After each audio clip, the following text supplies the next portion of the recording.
नारायणाखिल गुरु भगवन् नमस्ते शिवाय नमः शिवलिंगाय नमः। नमस्कार, मैं आचार्य कृष्ण गोपाल शर्मा और आप देख रहे हैं ज्ञान पथ। आइए आज उपनिषद गंगा के एक भाव पर दर्शन डालते हैं। ईशावास्यमिदं सर्वं यत्किंचन जगत्याम जगत तेन त्यक्तेन भुंजीथा मा गृधः कस्य सद्धिनः। उपनिषदों का ये वाक्य घोषणा करता है संसार ईश्वर से भिन्न नहीं है। जो कुछ दिखाई दे रहा है वह उसी एक परम सत्ता की अभिव्यक्ति है। उपनिषदों में बार बार यह सत्य प्रतिध्वनित होता है, सर्वं खलविदं ब्रह्म। जो कुछ भी है वह सब ब्रह्म ही है, या फिर नेहम नान्यास्ति कंचन, अर्थात जहां कोई द्वैत नहीं है, जहां दूसरा कोई नहीं है। हम जो अनेकता देखते हैं वह वास्तविकता नहीं, बल्कि हमारी दृष्टि की सीमा है। जो हम स्वयं को जगत से अलग पाते हैं और हर जगह भिन्नता का अनुभव करते हैं। वहीं उपनिषद यह बार बार घोष करते हैं यहाँ कोई दूसरा नहीं है। यह बस बाह्य दृष्टि की सीमा है, और इस सीमा के पार अंतर्दृष्टि के दृश्य में तो ईशावास्यमिदं सर्वम का ही अद्भुत संसार है। आइए उपनिषद के इस महावाक्य का दर्शन करते हैं। प्रथम शब्द ईशा। यहाँ ईशा शब्द को केवल किसी देवता विशेष का नहीं माना गया है। यह उस परम चेतना का संकेत है जो निराकार है, जो सर्वव्यापक है, जो सृष्टि का आधार है, जो सब में समान रूप से विद्यमान है। वह न केवल सृष्टि का कारण है, बल्कि वही सृष्टि बनकर प्रकट हुआ है।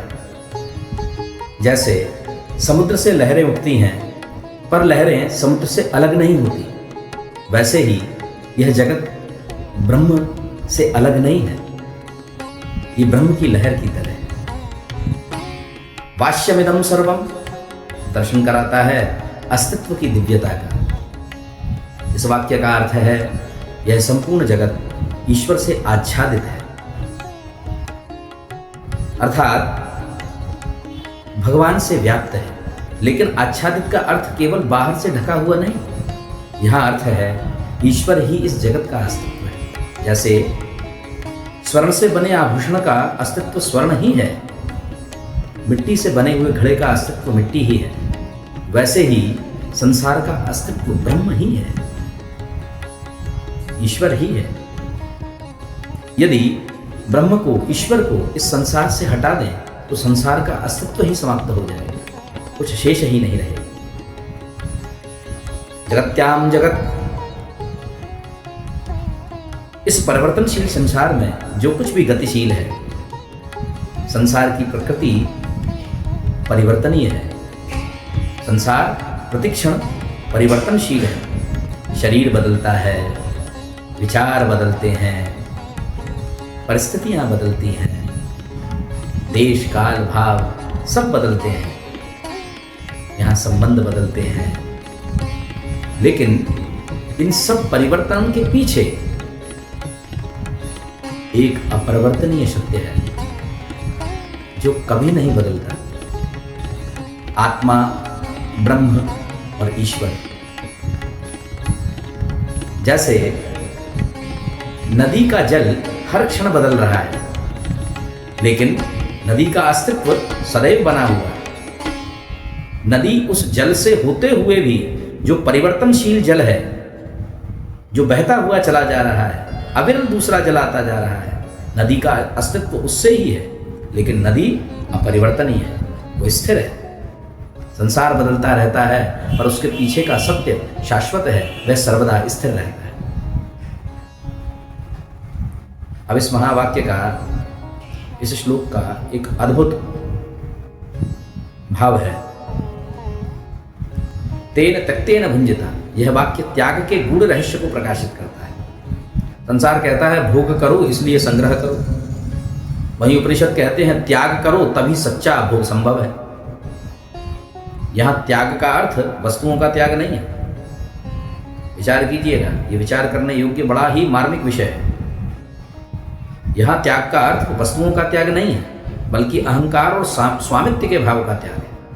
जब मनुष्य कहता है यह मेरा है, तभी भय, चिंता और दुख उत्पन्न होते हैं।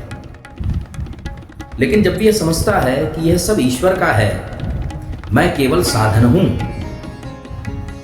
इस भाव में अवस्थित होने से वो संसार के समस्त पदार्थों का वास्तविक आनंद लेता है, बगैर किसी भय, चिंता और दुख के।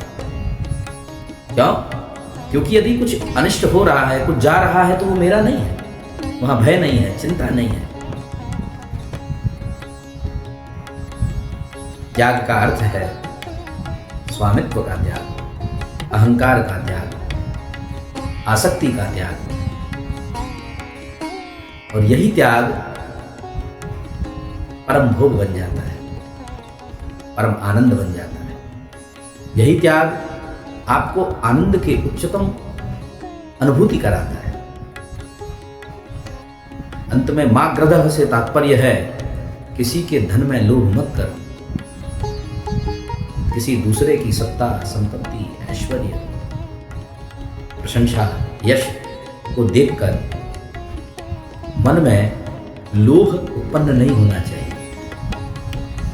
लेकिन प्रश्न है, लोभ उत्पन्न होता क्यों?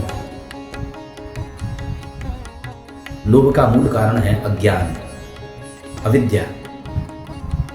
जब मनुष्य स्वयं को शरीर और मन तक सीमित मानता है, तो उसे अपने इस संकीर्ण रूप के अंदर पूर्णता का अनुभव नहीं होता। और जहां पूर्णता नहीं है, वहां कमी है, उसे कमी का अनुभव होता है। और वही कमी लोभ बन जाती है।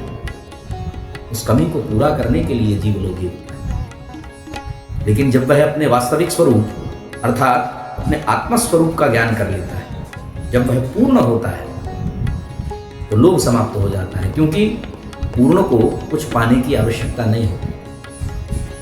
उसके लिए जो उपलब्ध है, जितना उपलब्ध है, उसमें वो पूर्ण है। आत्मा और ब्रह्म की एकता इस वाक्य का अंतिम संदेश है। यह महावाक्य कहता है, आत्मा और ब्रह्म अलग नहीं है। जब मनुष्य इस सत्य का अनुभव करता है, तो उसकी दृष्टि बदल जाती है। तब शत्रु भी वही ईश्वर दिखता है, मित्र भी वही ईश्वर दिखता है, सुख में भी वही ईश्वर दिखता है, दुख में भी वही ईश्वर दिखता है। सर्वथा सब जगह उस ईश्वरीय भाव, ईशावास्यमिदं सर्वम का भाव व्यक्त होता है। और जब ऐसी स्थिति बनती है, तब जीवन संघर्ष नहीं, लीला बन जाता है। लीला अर्थात ईश्वरीय प्रकल्प से चलने वाला प्रयोजन, जिससे मनुष्य परिस्थितियों से प्रभावित हुए बगैर सदैव आनंद में स्थिर रहता है। यदि कोई साधक इस मंत्र को जीवन में उतारना चाहे, तो उसे 3 साधन अपनाने होंगे। पहला, दृष्टि का साधन, हर वस्तु में उस ईश्वर का अनुभव करना। दूसरा, त्याग की साधना, अर्थात अहंकार और स्वामित्व के भाव का त्याग करना, अहम भाव को सर्वथा छोड़ देना। और तीसरा, संतोष की साधना, जो प्राप्त है उसे प्रसाद मानना, जितना प्राप्त है उसमें आनंद करना। ईशावास्यमिदं सर्व का अर्थ केवल इतना ही नहीं कि ईश्वर संसार में है, बल्कि इसका अर्थ है संसार ही ईश्वर है। जहाँ जहाँ तक दृष्टि जा रही है, जहाँ जहाँ तक विचार, भावना, चेतना पहुँच रही है, वहाँ तक सिर्फ एक ही सत्ता का स्वामित्व है, जो वो ईश्वर है। जब यह अनुभव हो जाता है, तो वीतराग साधक, ईश्वर प्राप्त बुद्धिजीवी साधक आनंदित होकर ये कह उठता है, मैं वही हूं, सब वही है और सब में वही है। उपनिषदों का ये भाव आपको सूक्ष्म से अनंत बना देता है।